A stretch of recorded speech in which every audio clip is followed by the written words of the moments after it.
Bom dia, pessoal do quinto ano, tudo bem? Estou gravando esse vídeo justamente para que vocês tenham acesso, realmente consultem o mesmo, né, para realizar os exercícios acerca de frações equivalentes e comparação de frações, né? É importante que vocês, após assistirem esse vídeo, vocês tentem fazer as páginas 160 a 169, tá?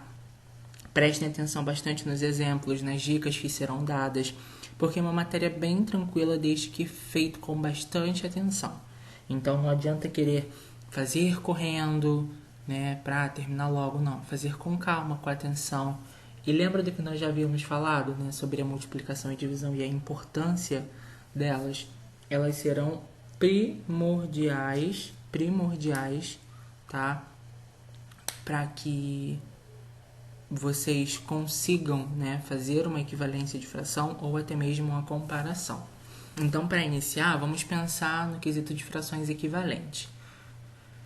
Bom, chocolate é algo que muitas pessoas gostam, e aí a tia Tainá, o tio Giovanni, o tio Paulo e a tia Hanna, eles são pessoas extremamente fanáticas por chocolate. A partir daí, reparem o seguinte: eles compraram a mesma quantidade de chocolate. Só que tia Tainá comeu 1/2 desse chocolate. O tio Giovanni comeu 2/4. O tio Paulo comeu 4/8. E a tia Hanna comeu 20/40. Só que quando nós fomos, né, comparar para ver realmente quem tinha comido mais ou menos, percebemos que eles comeram a mesma parte. A mesma parte.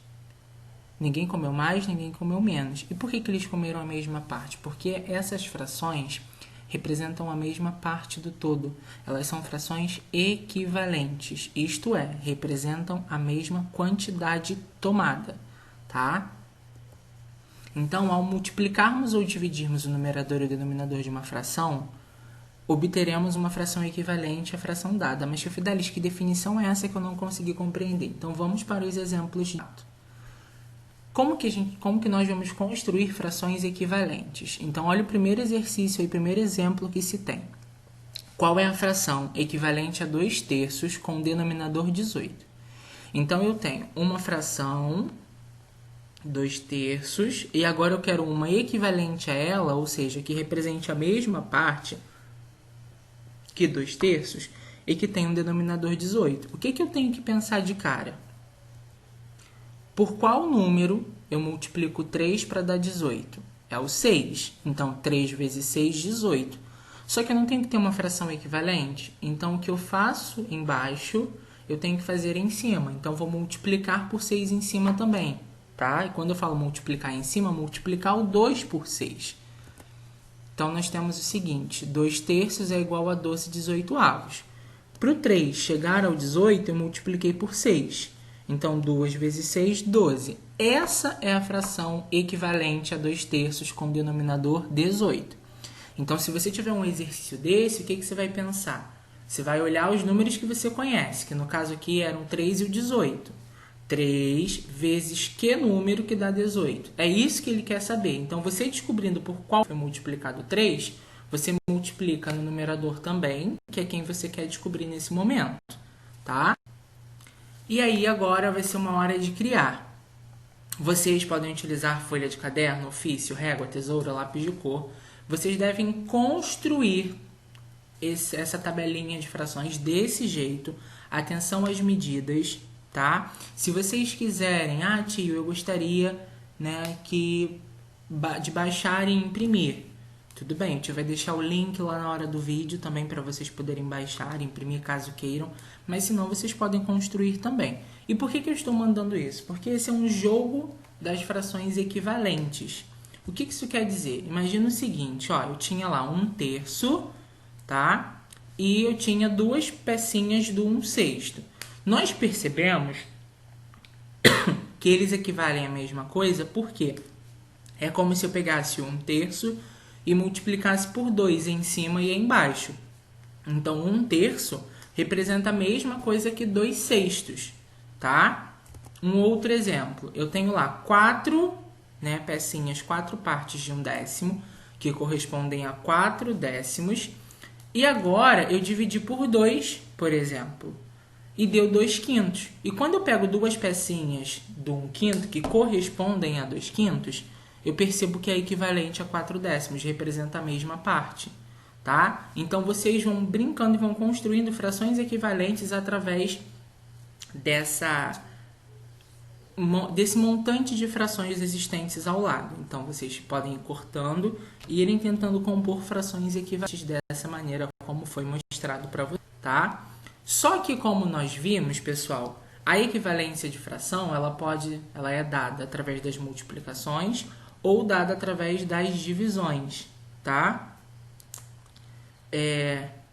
Eu particularmente acho que para vocês realizarem uma simplificação de frações corretamente, é importante ter realmente a tabuada na cabeça, porque facilita na hora de visualizar o cálculo. No livro de vocês vão encontrar a seguinte fração para simplificar: 120/80.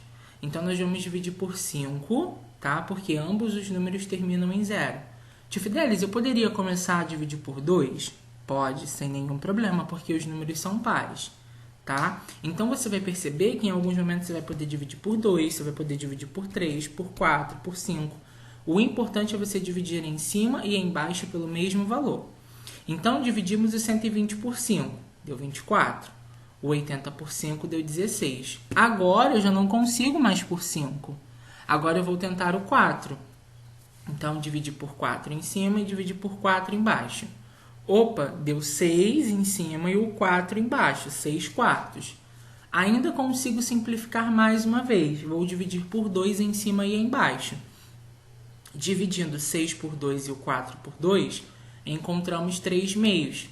Quando vocês chegarem a uma fração que vocês não consigam mais dividir por nenhum número em cima nem embaixo, ela é chamada de fração irredutível, tá? Então, eu tenho frações equivalentes, que são construídas através das multiplicações e divisões, né, por um mesmo número no numerador e no denominador.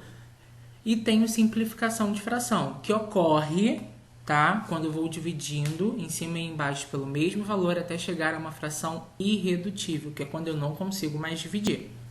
Só que nós chegamos nas comparações de fração, né? Aqui nós temos um exemplo onde Edson e Márcio eles viajaram, tá? Cada um com o seu carro e partindo do município de São Paulo, com destino a Ouro Preto. Edson percorreu 6/10 do trajeto e parou para abastecer.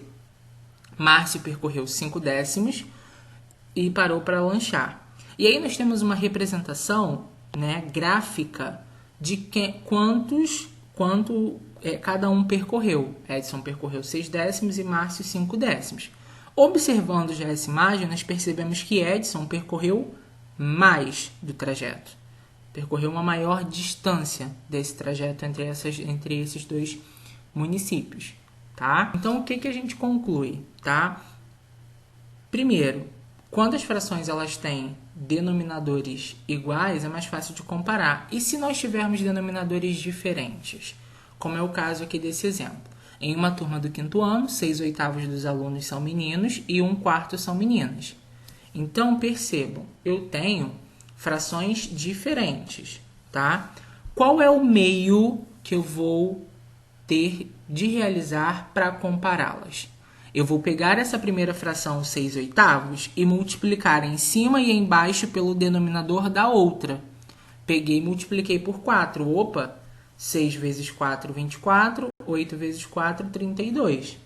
Aí vou pegar o 1/4 e multiplicar pelo denominador da outra. 1 vezes 8, 8. 4 vezes 8, 32. Agora eu consigo comparar porque eu tenho os mesmos denominadores. Tá? Então, onde tem mais? Meninos eram 24 de 32 e meninas 8 de 32. Então, eu tenho mais meninos nessa turma.